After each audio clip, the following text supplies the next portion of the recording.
If we start at birth of Christ, Palestine was a Roman province. Then Romans themselves became Christians. Eastern Roman Empire was controlling that region.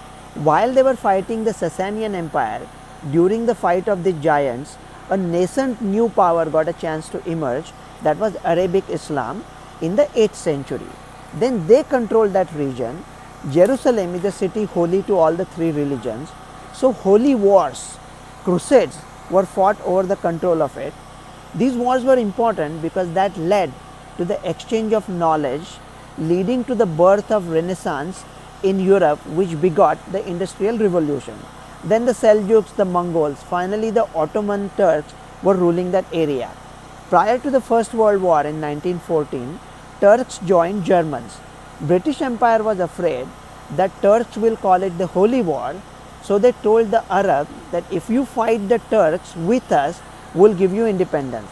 At the same time, they told the French that let's divide this land amongst ourselves. That was the infamous Sykes-Picot Agreement of 1916. After the war, Britain got the mandate for Palestine. Syria, Lebanon became French.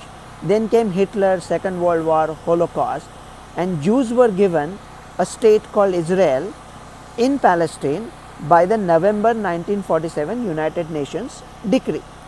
Now, both Palestinians and Israelis have two legitimate concerns. Palestinian people say, first thing, the atrocities on the Jews were inflicted by Christian Europe. So why give them a lopsided state in Palestine? Why not in Germany?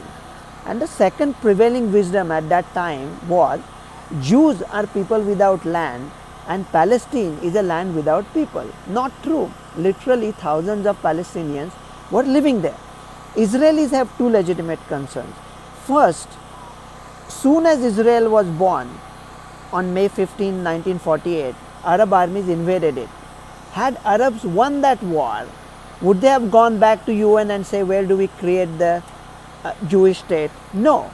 So Israel is saying, why be a gangster, start a fight, lose, and then go to court? And second concern is, there are like hundreds of thousands of Palestinian refugees. There were equal number of Jewish refugees, which were assimilated in Israel quickly in the mainstream. Why did not the bordering Arab states assimilate their own brothers and sisters?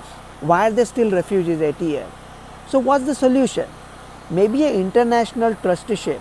So for 15 years, Palestinian kids will get a chance to born without anger or fear. Both Israel and Palestinians won't like it, and maybe that's why it is good.